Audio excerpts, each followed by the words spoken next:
ladies and gentlemen, and welcome to the Chicago Board of Elections regular board meeting of June 9th, 2020.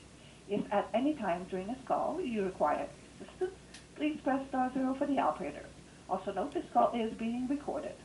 And I would like to turn the conference over to Marisel Hernandez, Chair of the Chicago Board of Elections. Please go ahead. Thank you, and good morning to everyone. We will call to order the regular board meeting of the Board of Election Commissioners for the City of Chicago. My name is Marisel Hernandez, and with me on this audio conference is Commissioner William Kresse and Commissioner Jonathan Swain. Next item on the agenda is the consideration of the agenda. Are there any proposed changes? If not, we'll proceed to the approval of the special board meeting minutes of March 3rd, 2020. Is there a motion to approve? So moved by Commissioner Swain. Is there a second? Seconded by Commissioner Kresse. All those in favor?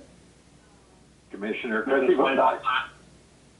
Commissioner Swain votes aye. The motion passes and the minutes are approved. Next item is the Executive Director's Report. Mr. Goff. Thank you, Madam Chair. As you know, the last couple of weeks have been very difficult for a lot of us. Commissioner Swain, I'm glad that everything is looking better for you over at your other business. Thank you, sir.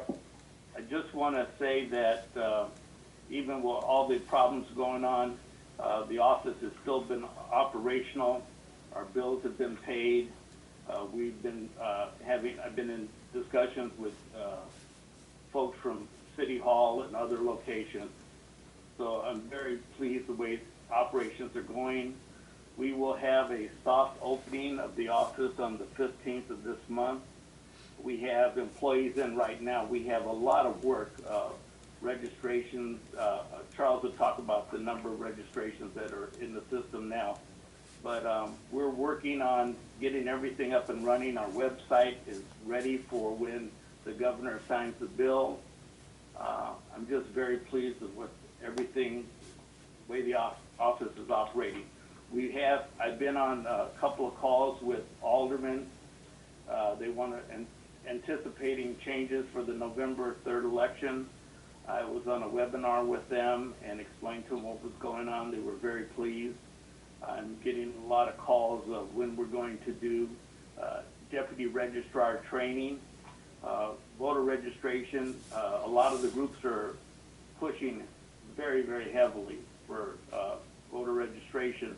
In fact, Saturday and Sunday I was down giving out some of the political groups that we know ask for registration forms, and I've given those out. So it's going to be a very busy election season. We only have 146 or 47 days left until the November 3rd election, which is not getting us much time. I'm just hoping that the governor signs the bill as soon as possible so we can start moving forward. And that's all I have from our board members right at this time. Okay, thank you. Any questions? Yes, Madam Chair, Commissioner Kresse here. Lance, how are we doing with acquiring the second machine, the Legis machine? Gillett, we've already entered into a purchase agreement. They got we sent them the letter, so that's on hold. We have it though. We have additional scanners from Dominion to help add with the added numbers of ballots coming through. Remember, for this election, there'll be 2 ballots for every voter. So we got that extra scanner, 4 extra scanners in, a couple extra printers. We also have extra a scanner that we use for when we have applications coming in. We have 4 more scanners with computers along with that, and I think we'll be ready for this large amount of vote by mail. We're expecting anywhere from an increase of 500,000 to 800,000, but we should be prepared for that. Very good. Thank you. Okay. If there are no further questions, we'll proceed with Mr. Holliday. Good morning, Madam Chair and fellow commissioners. On Friday, June 6th, Lance and I, we met with Human Resource and our managers to go over our reopening of the office and the process that will be taken to do so.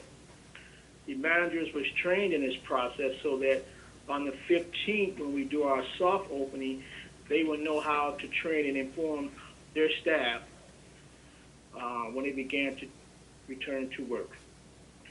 I've been attending weekly Zoom meetings with Dominion on our process of things we need in place as we enter into the general election. I've been in contact with ES&S on our poll books. Once the warehouse reopens, then they can finish the process of getting files off of the poll books and preparing them for our upcoming election. And again, just daily WebEx meetings with Lance, Adam Lasker, and Jim Allen on a variety of things involving the upcoming election. Yesterday, the registration staff, we had a few members in from the registration staff. They are going through the mail, opening and processing any registrations that came through the mail. We had 8,900 online registration. There's some employees of the registration department working remotely, and that's just about done.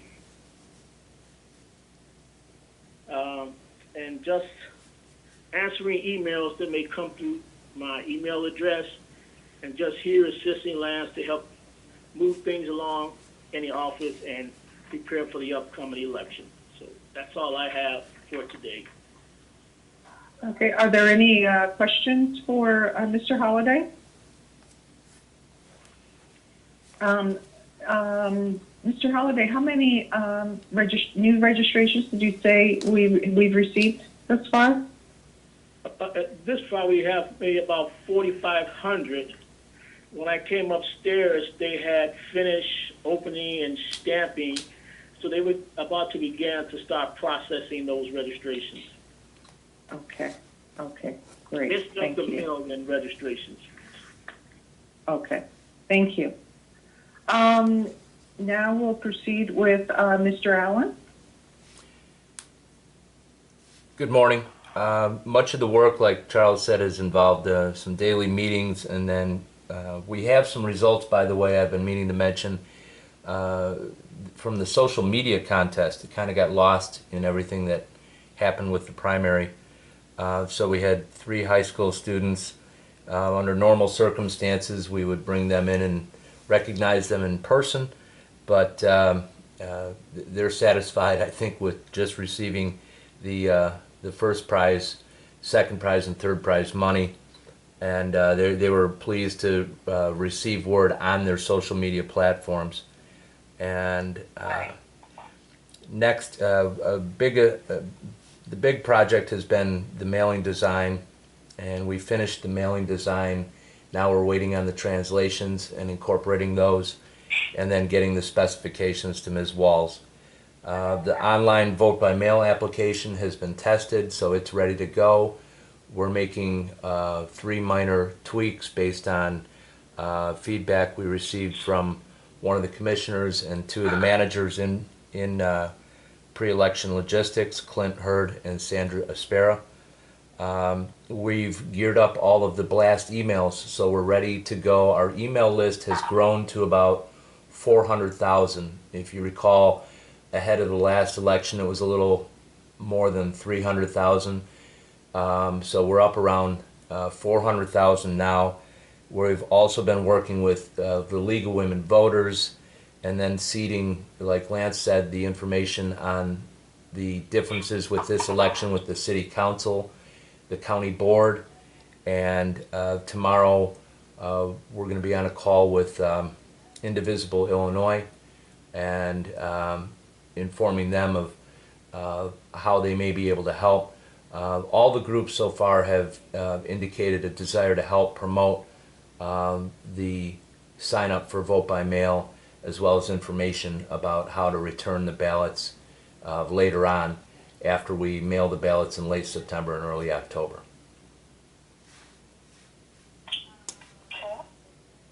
Thank you. Can I make a suggestion here? This is Commissioner Swain. Can I make a suggestion here? Sure. I think it's important that we get the groups out to help them. I think you're fading. We can't hear Uh-oh. you. Hold on Go one ahead, second. try it. Is this better? Yes. Okay. Okay, great. So my thought is that I think that it's great to have groups out here that are promoting kind of what we're doing and promoting vote by mail, early voting, and the like. But I think it's important that we have our own kind of collateral that we can communicate through the various mediums. So it would behoove us, I think, to come up with various, be it graphics, be it graphics, be it kind of animated kind of type of videos that talk about vote by mail, all this kind of stuff, so we can make sure that it's getting the traction where it needs to be. And I think we should have to be the repository of information shared and let all these other groups share it, because I want to make sure that even as these other groups who are active in their various campaigns and causes, that our message about vote by mail and our message about early voting does not get conflated with their own kind of messages and activities and the like. Well said. I agree. Likewise, Commissioner Kresse agrees. So I'm thinking maybe, Jim, probably what needs to happen is we need to think about putting together a bank of graphics, of Instagram graphics, social graphics, even TikTok graphics, if you will, for the younger generation, putting together a bank of graphics, and putting together a bank of things that we can send out. Even, taking the videos that we did, maybe doing some kind of animation kind of stuff, or whiteboarding or something like that. That shouldn't be too expensive to get out, so that we know these groups, anytime we want people to share stuff and amplify stuff for us, they're amplifying what we're asking them to amplify. Absolutely.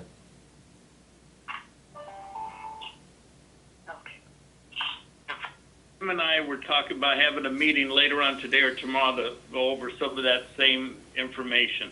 So it actually is our message that's being sent out. Right. Yeah, and the same thing with election judges. The same thing with, as we think through whoever we're helping us get with election judges and the like, we do that same stuff. We need to have the bank of graphics and information and ask them to publicize that and use that as the basis for what they communicate.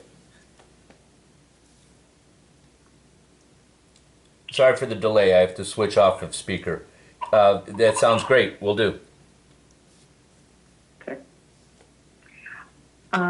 If there are no further comments, we'll move on to old business, infrastructure projects and changes in election administration and voting equipment. Mr. Goff, anything new there? We're working on that daily. Okay. How about electronic poll books? Anything recent on that? No, Charles reported that he's meeting with the ES&S to get the rest of the download, but everything seems to be going all right on that point. Okay, thank you. Mr. Lasker, legislation? Thank you, Madam Chair. We are, of course, continuing to monitor Senate Bill 1863, which is the November general elections bill. Still no signature by the governor. But we are prepared to move forward on items that are required to be set in place when that bill does become a law. For example, Jim Allen does have our websites all set for the online vote-by-mail applications, which those websites are to be set on the day that the bill is signed. So we'll continue to monitor that. There's another bill that was passed by both houses on the same day as Senate Bill 1863, but is also still awaiting signature from the governor. That's Senate Bill 2135. It's going to amend the Open Meetings Act to put into the Open Meetings Act a disaster emergency stipulation clause that allows for the remote participation like today's meeting. So we would no longer be conducting meetings this way under the executive orders of the governor, but rather under the express language of the Open Meetings Act. When that law is signed by the governor, we then the recordings of this, the recording of this meeting would have to be available to the public under the Freedom of Information Act. The only other real noticeable difference is that unless it's not feasible under the declared emergency, either the chair, the executive director, or the chief legal counsel for the board would have to be present at the physical location when the meeting is conducted. We have, of course, been complying with that because Mr. Goff has been present in the office for the meetings. But again, that's only when it's feasible to do so. So those are the two pieces of legislation we're keeping our closest eye on to see where the legislature goes. Okay. Thank you. We'll proceed to new business. The first item on the agenda is the approval of the electronic service of electoral board objections related to the November 3rd, 2020 general election in lieu of personal service as authorized by the Illinois Election Code. Mr. Lasker? So thank you again, Madam Chair. This also is in relation to Senate Bill 1863, which does remain pending. But one of the requirements in that bill that must be fulfilled within 5 business days after it becomes law is that it will amend the election code to authorize for email service, electronic mail service of notices of electoral board objections and proceedings. But within 5 days of that bill becoming a law, we would have to publish on our website the board's intent to make that decision. Since we are not exactly sure when that bill will become law, but we think it might be this week, I'm asking for the board to make that decision now in anticipation of that bill becoming law, so that when it does become law, we can put our decision on the website. And this is in lieu of personal service. So instead of serving the parties by sheriff, if we have an email address for the parties, we can serve them that way with the notice of electoral board objections. As I believe this board knows, when it sits ex officio with the electoral board, the personal service through the sheriff is rather ineffective when it comes to the expedited time frame in which these electoral board proceedings take place.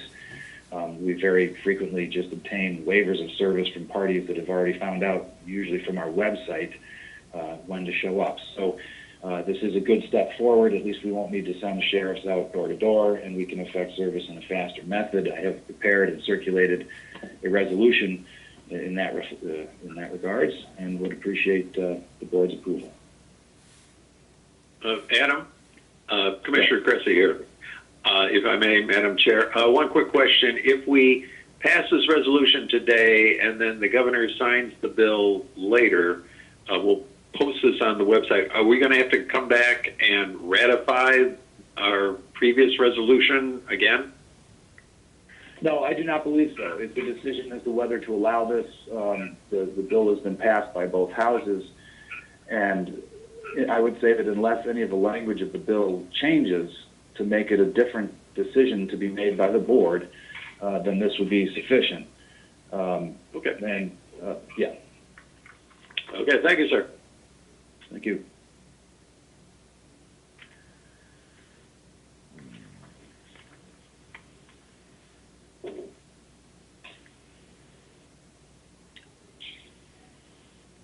So if, Madam Chair, I don't know if you were trying to say something. We're not hearing you. Sorry, I was on mute again. Thank you. If there are no further questions, is there a motion to approve a board resolution to require all applicable candidates and objectors to provide electronic mail addresses where notices of objections and electoral board proceedings may be sent in lieu of personal service, and the board shall thereafter be authorized to serve notices of objections and electoral board proceedings via electronic mail in lieu of personal service, and notice of this decision shall be published on the board's website within 5 business days of the effective date of Senate Bill 1863. Is there a motion to adopt the resolution? So moved by Commissioner Kresse. Okay, seconded by Commissioner Kresse. Thank you. All those in favor? Commissioner Swain votes aye. Commissioner Kresse votes aye. Okay, motion passes, and the resolution is approved. Next item on the agenda is ratification of amendments to 2 professional services agreements. Mr. Goff? Yes, Madam Chair. Laura Grimm, who was working as a trainer for us. Her maximum on the contract was $18,265. She went over it by $2,082.50. I'd like to get approval to increase that maximum so she can get paid. It's the maximum of $20,247.50. Okay.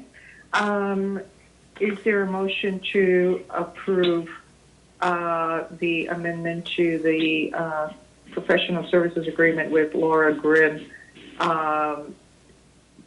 Amend the agreement to say that the contract amount would be $20,247.50 to take into consideration the additional amount of money for which she worked.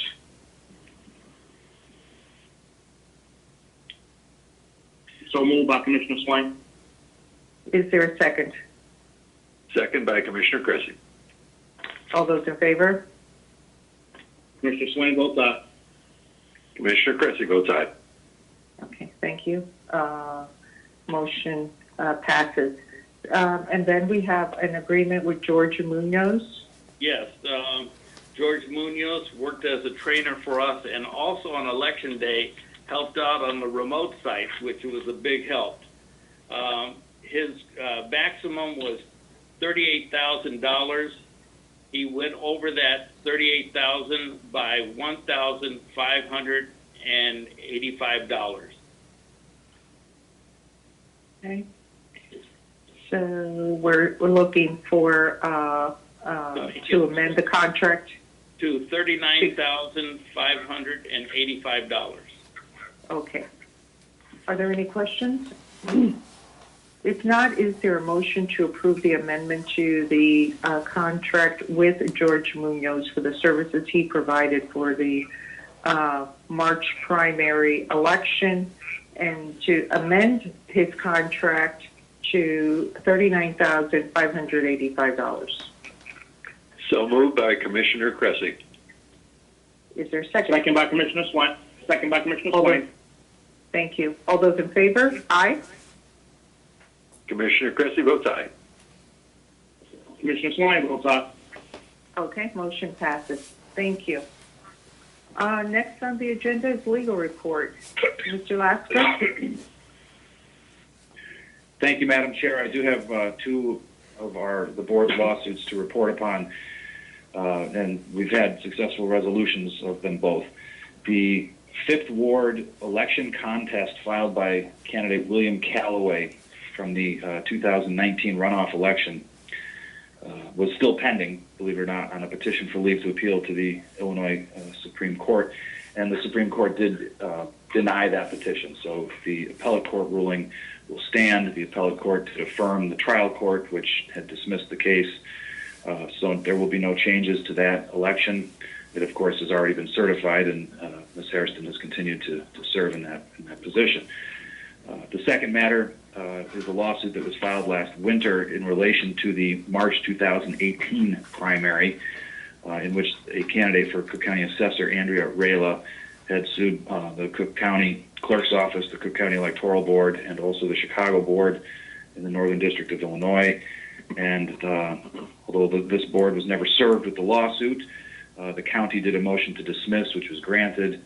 And even though this board had never been served, the court did sua sponte dismiss us as well. So that matter has been resolved in the Northern District. And that is essentially my legal report for today. Okay, thank you. If there are no questions, we'll proceed to the next item. We have no financial report.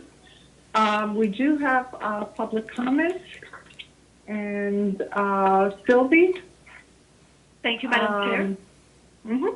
You will hear first from Claire Tobin. Please go ahead, Claire. Good morning, Commissioners. Thank you for facilitating public comments during these difficult times. We appreciate it. I just have a couple of questions, which I think maybe I mentioned before, but I still don't have a clear picture. Is which machines will be used to count the mail-in ballots? Is there new equipment that's been bought for that, and what's the name of that equipment? And then that's one question. The other question is if a decision has been made to facilitate curbside voting during early voting. That's question number 2. And then also, what provisions have been made for the signature verification project to include poll watchers? So I'd like to see if maybe with everybody on Zoom these days, that maybe Zoom could be offered as an opportunity for poll watchers to be part of that process. That's it. Okay. I would appreciate, though, if anyone could respond to those questions. Well, I don't know if we have responses to all those questions at this time, but at one point when we do, we will make that public. Okay. Okay. Thank you. The next person, Sylvie. Yes, Madam Chair. You will hear next from Don Olson. Please go ahead, Don. Hello, everybody. Can you hear me? Yes. Okay. I just had a suggestion. I'm not sure where you are in the process. This is a suggestion for the signature verification for mail-in ballots. I'm not sure where you're at in that process. Claire just asked a question about that. But I have a suggestion. I know that according to the Senate Bill 1863, there will be a panel of 3 election judges all 3 must agree in order for a signature to be not approved. I'm wondering exactly what the physical setup is going to be, and that's my suggestion is that you have some kind of overhead projector, and that the 2 signatures, the one from the voter's registration and the one from the mail-in ballot application, be projected on a wall so that the 3 election judges could actually maintain a distance. They wouldn't have to be all huddled over a computer. And then poll watchers who were in the room would also be able to see the 2 signatures. And everyone could maintain a social distance with that kind of a setup. So I just wanted to throw that suggestion out there. I don't know if you've already thought of that, or if you've even, since the bill hasn't actually been passed yet, if you've even gotten to the point where you're thinking about what the physical setup would be. But I just wanted to make that suggestion so that everybody could maintain a social distance and the poll watchers could also see the signatures without having to look over somebody's shoulder. So that is all I have to say. Thank you, Mr. Olson. We'll take that into consideration. And at this time, Sylvie, there is no further public comment? Correct, Madam Chair. Okay, thank you very much. Mr. Lasker, is there a need for executive session? No, thank you, Madam Chair. Okay, if not, is there a motion to adjourn to our next regularly scheduled meeting on June 23rd, 2020 at 10 a.m.? So moved by Swain. And then in that case, seconded by Commissioner Kresse. Thank you. All those in favor? All those in Commissioner favor? Swain votes aye. Commissioner Swain And votes aye. Commissioner Kresse votes aye. Thank you. We are adjourned. Thank you, everyone. Thank you, everyone. Thank you, Madam Chair. Ladies and gentlemen, the board meeting of June 9, 2020 has adjourned. We thank you for participating and ask that you please disconnect your lines. Enjoy the rest of your day.